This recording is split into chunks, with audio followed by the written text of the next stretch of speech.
عام ایک بہت بڑا اس دفعہ ووٹر مایوس ہے.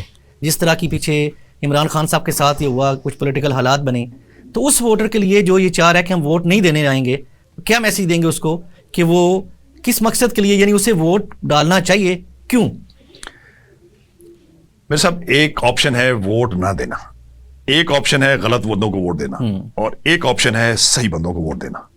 تو میرے خیال میں یہ جو تیسری آپشن ہے کہ صحیح بندوں کو ووٹ دینا, میری آج بھی جو مایوس لوگ ہیں ان کے لیے بڑا کلیئر میسج ہے کہ صحیح بندوں کو ووٹ دیں. جس طرح میں نے پہلے عرض کیا, کریکٹرفل اینڈ کمپیٹنٹ لیڈرشپ کو ووٹ دیں.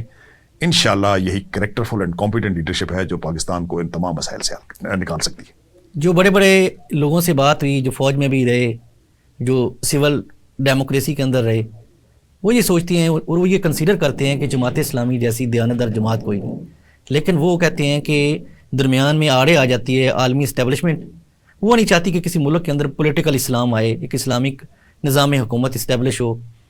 پاکستان کی لوکل جو اسٹیبلشمنٹ ہے وہ بھی نہیں چاہتی کہ پاکستان کے اندر اسلام آئے اور یہاں پہ اسلامی نظام حکومت رائج ہو, کہ جو ایک بہت بڑے عرصے سے جماعت اسلامی کے راستے میں حکومت بنانے میں مشکلات حائل ہیں.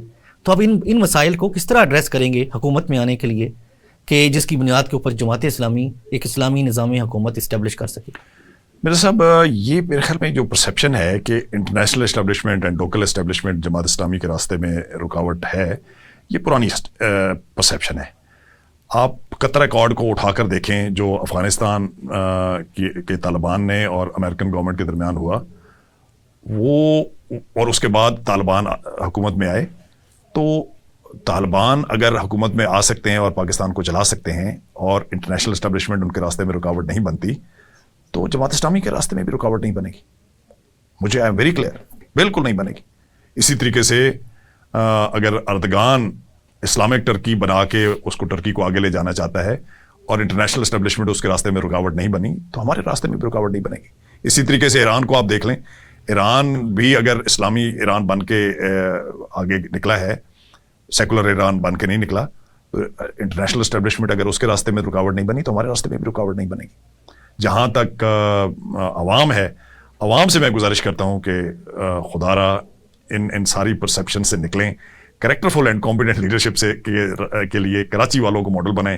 کراچی والوں نے یقین کریں, میں ان کو سلام کرتا ہوں, اور انہوں نے حق ادا کر دیا. اللہ کی عدالت میں بھی جب جائیں گے تو وہ کہیں گے جی ہم نے اپنا کام کر دیا تھا, حافظ نعیم 9 لاکھ ووٹ لے کے بھی ہار گیا اور 3 لاکھ والا بن گیا.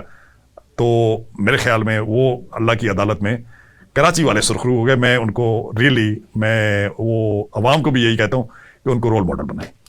ناظرین ہمارے ساتھ موجود تھے, ہم شکریہ ادا کرتے ہیں میجر افتخار افغان صاحب کا, آج کے ہمارے مہمان ہیں. وہ جماعت اسلامی کی طرف سے پی پی 155 کے امیدوار ہیں. ایک چیز جو نظر آتی ہے وہ یہ ہے کہ ہمارے جماعت اسلامی کے جو مخالفین بھی ہیں جو باقی پارٹیز کے اندر بیٹھے ہیں, یہ تو وہ کنسیڈر کرتے ہیں کہ یہ ایک دیانتدار جماعت ہے, لیکن وہ انہیں یہ قبول نہیں ہے کہ جماعت اسلامی حکومت میں آئے.